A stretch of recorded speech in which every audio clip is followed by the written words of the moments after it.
So thank you everyone for telling me what technology you would. That took a swerve. A bit of a tangent. So I'm going to jump onto my topic now, and I'm going to start it with a little story, regarding experience. Is it going to upset me? No, because it's more of a frustration than an upsetting. So I'm going to talk to you about my worst gaming experience, and it may not be my worst gaming experience, but it's the thing that at the time was the end of the world, and even looking back now, it's still a little bit heartbreaking. Do you know what I mean? So we time travel back to 1997. If you want to just cast their minds back and imagine how old they are. It's a good year. Jesus. 4? As I said, was Matt Bourne? It's a good year for PlayStation. In fact, 1997 was a great year for PlayStation. Mainly for me because Final Fantasy VII came out. I actually borrowed the game from a childminder up the road. I saw him playing it. He wasn't called Jimmy, was he? I don't understand the reference. Let's not do it. Up to that point, really, the games that I remember, I probably played other games, obviously Sega Mega Drive, stuff like that going previous. I think on my PlayStation I owned a demo disc that I played Tekken on, and F1 97, which I'd borrowed from a friend at school. Those are the games that I knew. And I went to the childminders in the morning. He used to walk us to school. There was a friend that he wasn't really a childminder, one of my friend's parents. And he was playing this game, and he literally just started it, and maybe it had arrived in the post that morning. I don't understand how games worked in 1997. They appeared on Christmas Day. They did appear, yeah. So Santa actually bought them, yeah. And for those of you who played it, is literally, they've just jumped off the train, and I'm watching this for half an hour before we go to school, and I don't get it. Do not get it. Right. 3 days later, he's finished it. I've no idea how he's a superhero. I'm looking back in time, he introduced me to Dungeons and Dragons. He's a superhero, that's that. Done. And he lent it to me. So I'm playing it, and I'm thinking 12 hours in for the one day. Sorry, what game are you playing now? Final Fantasy VII. Final Fantasy VII. Yeah, not F1 97, which could... Yeah, I'm back on the train now.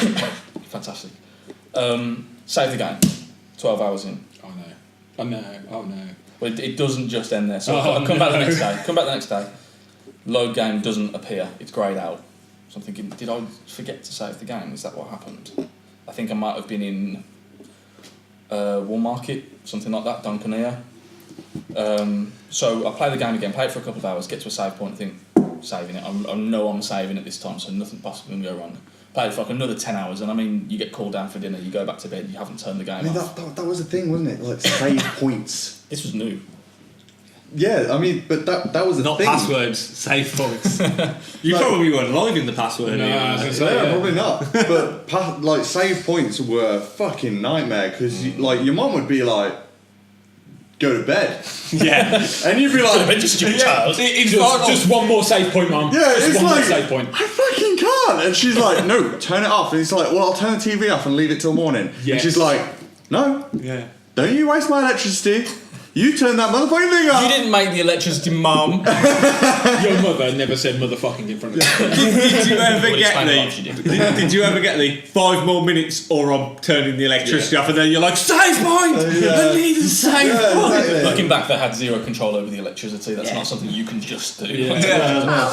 So anyway, that day I saved the game. I also saved it onto 2 other of the 15 slots that it used to give you back then. Come back the next day, it's not there. It's gone. There is a problem with this. Probably. And I remember probably for about... You said it wouldn't make me upset, and it's making me upset. Did you not have a memory card? I did have a memory card. Okay. For about 3 weeks I did this.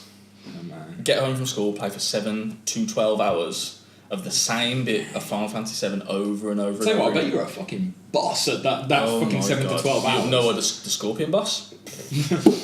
Eyes closed. Eyes closed, done it? Yeah. Just X. It was a third-party memory card. It wasn't an official Sony one. Oh dear. They were too expensive. What were they, like £30? Yeah, they were They're the price of the game. They were. You're going to get a £2 one from Bestcott Market and you're going to enjoy it. It was one of these that if you held the button on the front, it didn't just have 15 blocks, it had like 24 sets of 15 blocks. Yeah. So it was all futuristic. But every other game had saved fine up until that point, and then I actually get to a game that I want to save. Nothing. So for about 3 weeks, and then I think that was, I don't know what month that was, I was playing it, maybe March, April, and I didn't get a memory card until Christmas. So I'd experienced this game that just gripped me like this. I didn't understand it, and then I had to put it down for 9 months before I could play it. It was like making a baby. The pain in yours is the tension. That's worse than making a baby. Yeah. The pain is worse than making a baby.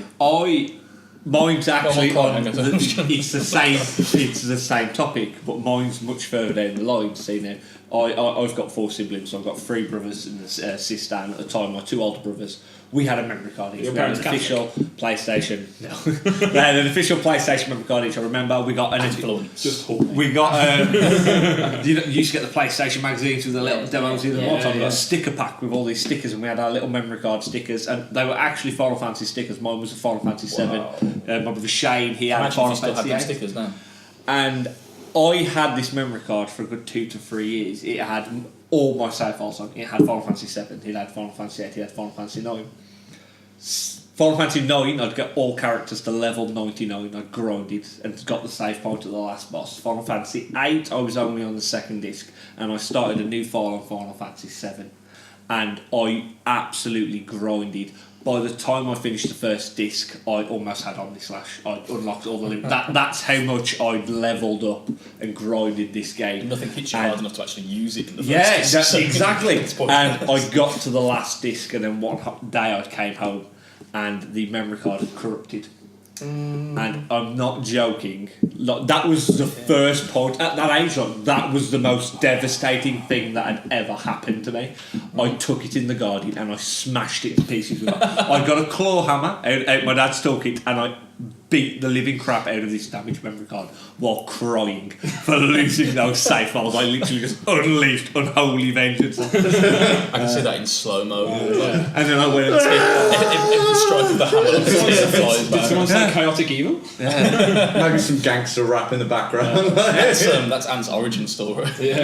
Since then, I haven't been able to play Final Fantasy 7 again, purely because of the time. My save file was like near 100 hours on the first disc, and I just couldn't bring myself to play it again.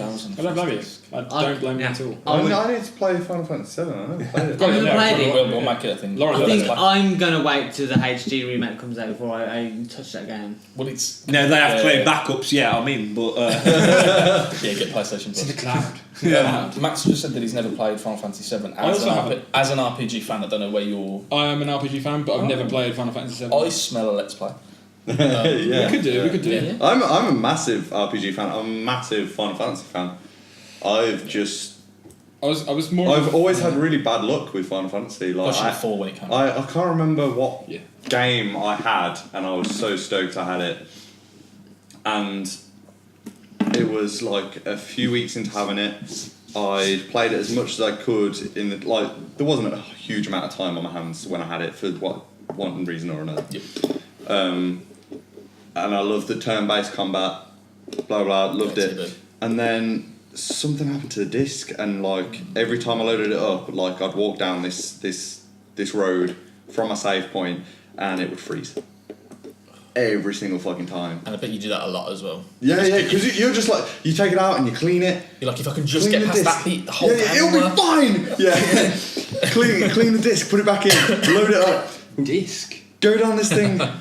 Stress. I had a cartridge. We used to blow and tap. Yeah, no. Blow and tap. Yeah, but this is PS2 when I had this game. And you would go down this corridor, it was in the desert, I can't remember which Final Fantasy it was. And you'd go down this corridor and it was just like... And you'd just be like... and you're there with the disc like wiping but it. For the life of me, I couldn't see what was wrong with the disc. Like, there might be like a hairline scratch or something like... I'd fucking studied that motherfucker. Did you ever look at the other side of the disc? You put the information is under the picture and not on the other side, so if you've got a tiny scratch on the picture side, disc will never work again. Is that true? Yeah. There's actually a thick layer of plastic on the other side of a disc that it rips didn't know through. that. So if it gets dirty, it just can't see the data. If it gets scratched, it just can't see it. Okay. That's why when you take it to game and they say they're going to clean it, they shave a layer off the disc. What the scratches do is it actually reflects the eye. So you got the eye in the PlayStation, it fires the laser up. What it does is if there's a scratch, it just refracts the laser. So obviously the data's been transferred. Cray. Science, bitch. You learn something new. Just science the shit out of it. Sam. Yes. Mine goes back a bit further than discs and stuff. The game I'm going to talk about. Were you alive then, Matt? Maybe. He wasn't alive because I had a Nintendo I've 64. just checked out. Nah, before then. I've just checked the release Mega date. Drive as well. The release date of this game, and it's actually the year I was born. Wow. Okay. So, and I think I was probably between the ages of 4 and 8 when this was big for Tomb me in Raider my 1. life. Huh? Tomb Raider 1. No, Before that. Yeah, probably. Tekken 3. No, way Okay, before that. yeah. We're going back to the Nintendo era of the NES. When I was 3, I was pretty ill, and Wii Sports. my cousin bought me a Nintendo when I was in hospital. Okay. And it was Your like, cousin? okay. Yeah, my cousin. He bought me a Nintendo in hospital while I was ill so I could play some games. This is my first experience of any console, any gaming, and anything. Whilst I say this is the worst experience, this is probably one of my best experiences as well. And on the NES, I had the game Super Mario Brothers 3. Which is obviously a fantastic game. Yeah, it Amazing game. And going back to the saving point of view, I played this game to death for years and years and years. And I remember literally leaving the console in the living room because we only had one TV. Didn't have TVs in bedrooms. No. Bedrooms were for sleeping. Bedrooms were for sleeping. I'm old enough to only have one TV in the house. That's okay. Yeah. But we were old enough for the blow and tap. The blow and tap. Yeah. Blow and tap. You got a blow and tap. I had a Mega Drive passed down from my dad. Still do that now with Game Boys. I don't know if you were at Luke's house. Luke I do Holland's charge him house on the day phone. we did Yeah. it, where there was an N64 and I think we were playing Perfect Dark, and blowing into the cartridge wouldn't work, but coughing did. We were blowing into it Moisture. and I like it. accidentally coughed and thought, let's just try it, and it worked. And then other games that didn't work, blowed, nothing, cough, immediately worked. Moisture. Love it. It's a level 2 blow technique. Although don't Google it. Don't Google the level 2 blow technique. The pictures are cool. But yeah, going back, it's like Super Mario Brothers 3. Obviously there was like God knows how many levels beyond belief, and worlds are like 8 worlds worlds. per levels. Yeah. There was like 10 levels per world, and I just remember getting to the very end, and you're on like this ship that's moving. So you're already moving. You already got to go forward, regardless. Mario's getting pushed off a ledge if you don't move forward.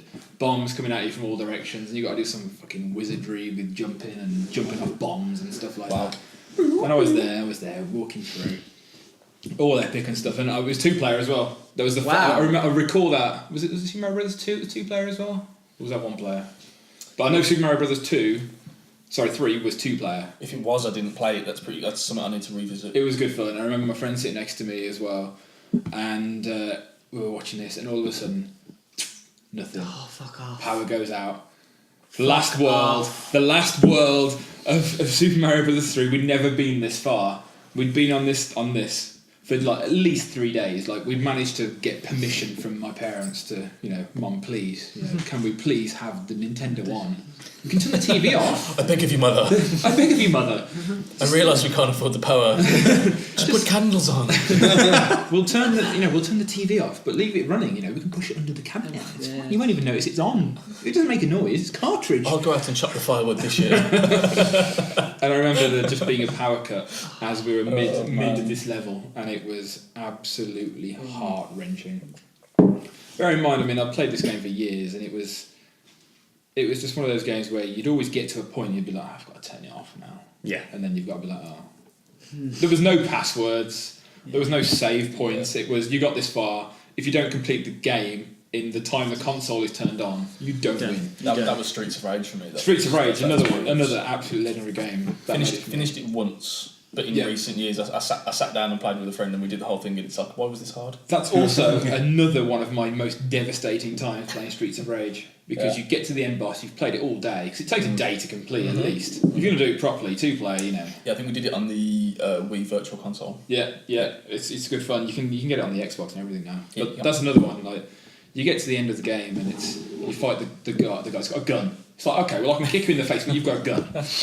Already, that's unfair. And when you beat him, you beat the shit out of him, and you win, and he's like, oh, do you want to join my clan? Or my gang? And you're like, yeah, alright. Kinda. Yeah, why not? You got a gun? Yeah, I'll join you. And then drop you back to the first fucking level, and you have to do the whole thing again. Why did you do this to me? Like, it's kind of like teasing you with completing the game, but then going, back to the That's beginning. us. I had that with Devil May Cry when was it number 4 when it came out on Xbox, and it looked really good. It played really well. You got halfway Is that through the the one game, where and the then- front was like big on the claw thing? I can't remember. I think 4 was when like he had this big blue and red claw on the cover. I think it might have been. You get to the end of the game, and you get halfway through the game even, and then you have to go back to the beginning. But it just uses the exact same environment, and they literally went like, "Oh, how can we save money? We'll just have the plot develop through the way he's just came." So you genuinely start from the beginning, work you up to the middle, and then you just backtrack your way to the start of the game. So the latter half, and I'm just like, They were sitting there like- wow. some developers just went copy and paste. They're having a meeting, a strategy meeting, and they're thinking, all our artists, all dickheads, aren't they? How can we get them out of the office early? Or reuse everything they've already done. Brilliant, double it up. That's fine. I'm going to quickly jump in before we go to you guys on this one. On the sending you back to the start of the game when you do something wrong. Commodore 64. Yeah. No. There's a game, and you can probably emulate that. I don't know what the rules are. You can emulate if it's everything like, is it what they're called, deadware or something like that. If you can't get it anymore, I do own the original version, believe it or not. It's on like a little tape, a cassette tape. I guess cassette tape. Yeah. My car's got a cassette tape player. I remember you used to have to go to Tandy to get like the extra disc. Yeah. Yeah. So this game's called Shimer, which is an anagram of the word rhymes. And it's a text-based adventure. Okay. Where you type in N to go north, S to go south, and just based on what you've been described.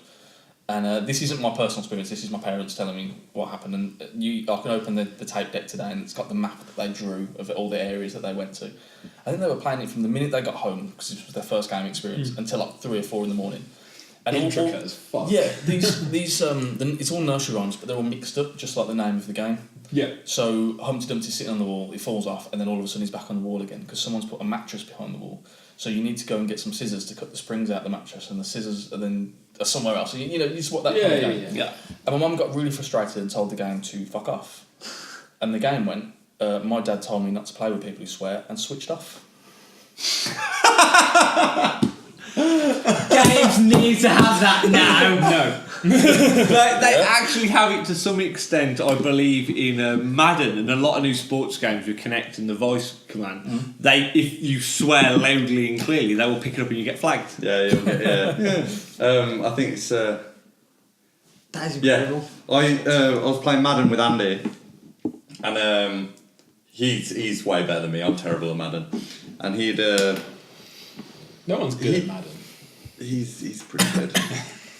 He'd do something, and I'd be like this close to manage and get away with it, or like he'd get an interception or something, and I've been like 5 yards away from the end zone. It's the closest I've been in 6 months after playing with him.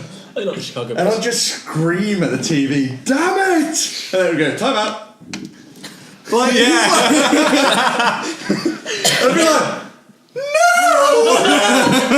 So now you've got to go further away from Is that also your most frustrating moment? Or something that's... yeah, it's pretty close. I mean, like, my most frustrating moment is a long story from World of Warcraft, to be honest. Like, when I started fell playing in love with a goblin. Yeah. I know that's and then she gave me a car, had a nuclear rocket on she it. gave you some other stuff that you made didn't me want. crash. Well, I started playing She World of was Warcraft when I goblin. was 10, 11. I started playing it when it first came out. Okay. And it took me fucking ages to get to max level and get to endgame and play raids. Raids were like the big thing, and like my mom's boyfriend at the time played World of Warcraft, and he's what got me into it.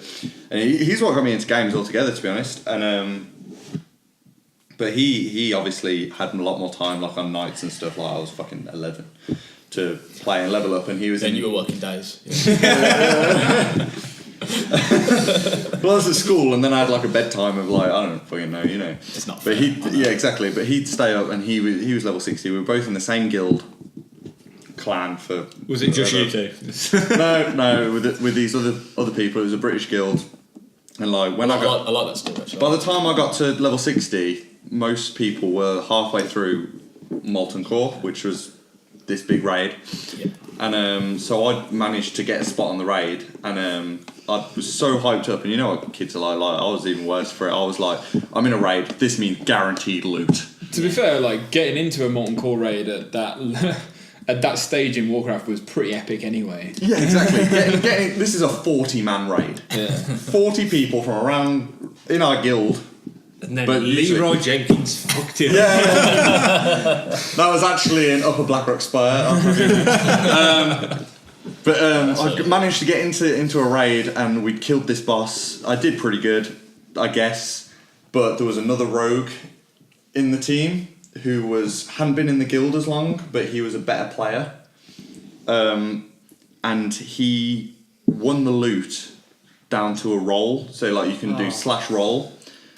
And he won the loot. And I wasn't the most frustrating part of like my gaming ever isn't the fact that I lost the loot and he got it, is the fact that I lost my shit.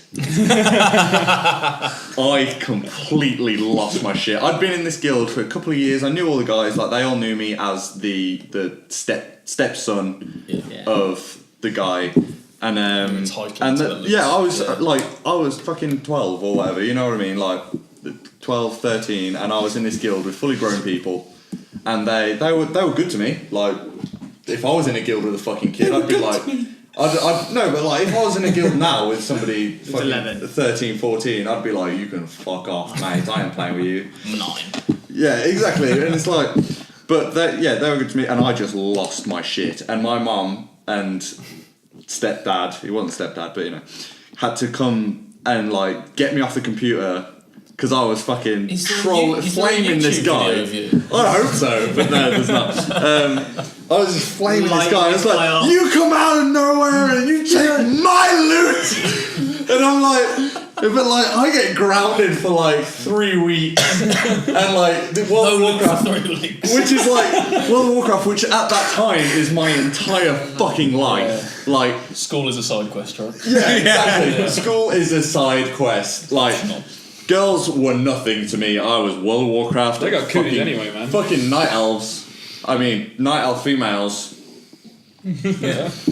But like, I was just fucking devastated. Like, because like, the day after, I was like, lighting this guy up. oh, fuck you, man! Exactly. The day afterwards, I was like, that is the most ridiculous thing. I was 14, and the day afterwards, I was mature enough to go, I'm a fucking dick. I think it was some like fucking braces, which are like the most redundant out of all the armor pieces you get. The worst thing. Head, shoulders, like even after boots, braces. And it's like, oh, you got my fucking loot. I don't know, like I can't even remember what the set. It was from a set. What was the rogue set? Was it Night Stalker? Night Stalker, yeah. Night Stalker braces or something. The braces sucked as well. The only good part of that set was the shoulders and helmet. The shoulders and helmet looked badass. The braces of rogue sucks. Yeah, the braces, and this guy won them over me. He was a fucking gnome as well, dude. Oh, he was a gnome rogue, and I was a night elf rogue. He's made some poor life decisions and needs to reassess. He has. He sucked. No, but he sucked. Yeah, fucking stole my loot. You know who you are. If he's listening, if he's listening, I am genuinely sorry. But I lit this guy up. Let's move. You gone yet on this one? I haven't gone yet. Let's hear it. I'll shut up. Let's hear it. Right. Well, this goes back to when I was about 11 years old, and it's not actually down to lack of saves or anything like that. This is nightmare-inducing fear. I'm 11 years old and I go around my nan's. I'm already scared. Were you still pretty when you were 11? I was a bit chubby back then. Oh, I was a bit chubby. Gareth Gates? Yeah, the magic Gareth Gates. There's some Gareth photos, Gates. the hair was up, spiked. Oh, that's how pretty. Braces, that's my memory of you. Yeah, that is me. Gareth Gates with braces and smaller. Okay, it was quite small, but you could talk. So. But yeah, I used to go around my nan's and my parents and visits, and my uncle at the time, probably my biggest influence on my gaming ever. I used to go around. He used to just go up to his room. He had them all. He had the Commodore, the Amiga, the NES, the N64, PlayStation 1 and all that. I used to just go around and just sit there and watch him play games. And one day, original Let's Play. I didn't want to play. I didn't want to do nothing. I just wanted to sit there and just watch him play games. I was that. I'm like that when I play a horror game. When I say I play a horror game, I watch someone play a horror game. And when I say watch someone play a horror game, I mean, watch my fans play a horror game. But yeah, it's one day I went round. He's playing Resident Evil. That is one I watched. Like this. Playing Resident Evil, and he's probably already halfway through this game at this point, and he's at this one point, and I'm really into watching him. I'm not scared at that point. I'm fine. I'm cool. 11-year-old. I'm like Till the dog it's like jumps an out the 18-year-old game. I'm like shit. It's cool AF at this point. Yeah, cool it AF. Beg my mum to let me borrow this game for the week. Beg them like for an hour at my nan's house. Just let me borrow this game. Let her else game. It's fine. And they did. And I got it home that night. I remember I got it home. It was probably fairly late for an 11-year-old. It was about 9 o'clock back then. But bedtime was already gone. Man, I'd have been playing Final Fantasy then. Trying to save. I got it, and I made the stupid mistake of putting this game on in the dark with like windows, curtains closed, doors closed in the dark. And did anyone play that game? Yeah. Which one? The first one? In the mansion. Yeah, terrifying. I only got as far as the first zombie. When he comes out of the room. No. Do you know when He's on the floor. you hear the gunshot go off? Yeah. And he's Chris or something. You go through the dining room. Yeah, you go through the dining room. Yeah. It took me Oh, about. wait there. Don't open that door. I get through that dining room. I do all the dining room. We open that next door, and I walk down that corridor, and it's in the corner. Yeah. And he turns and looks at you. yeah, all I saw was that zombie just do that. I was like, no, done. What's the turnaround button? Couldn't sleep. Couldn't sleep. One of my best Resident Evil memories was back in the days when you have bunk beds, and I was sharing a room with my little brother Zach at the time, and I'm on the top bed and I'm playing Resident Evil. And you know, you have that system where you enter a room, you raise the gun, and then you wait. And You wait. You listen for that. Or the... Yeah, you wait for those sounds, and you wait there. You've got the gun ready because it's got the static camera, so you can't see shit coming around the corner. Yeah. And I'm sitting there, and I hear, so I'm like, okay, I'll wait. 10 minutes later, and I'm not moving forward because I know I'm just going to shit my pants. I'm waiting for Pierre to go, and eventually, I like go around the corner, and I'm like, where is he in his fucking room? And then, oh yeah, Don't do it. He's on the bottom bed. For 10 minutes, he's been lying there, silently going.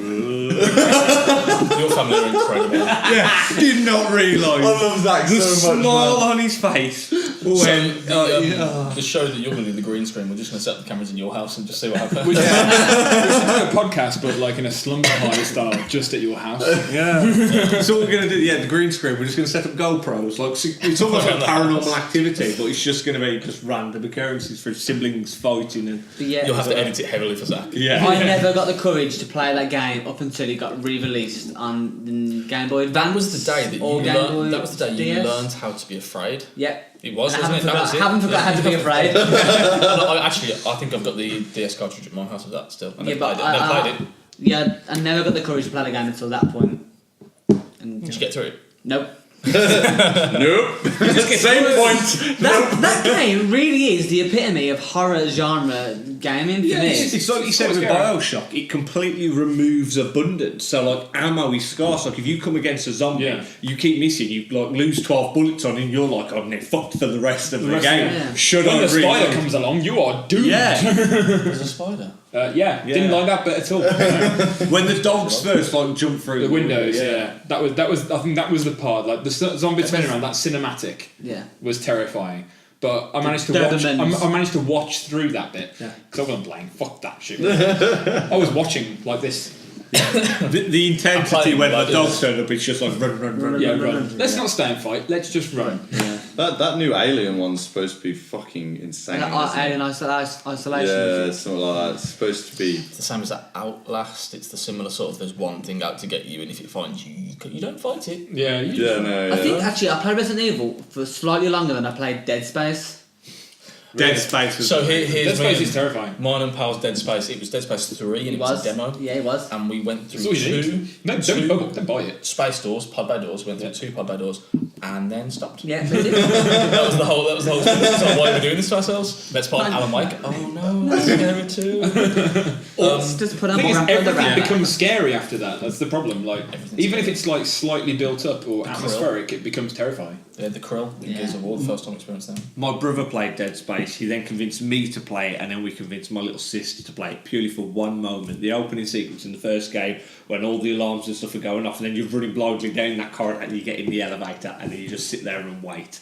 And Sid was playing, and she went backwards off the chair. Have you played it? You know when he jumps at the elevator and rips the doors open because it kind of all calms down and then just explodes out of nowhere. She went flying. I did exactly the same because you kind of get there and you're like, that was intense, and then it hits you again out of nowhere, and it was just so perfectly timed. Awesome. Final topic.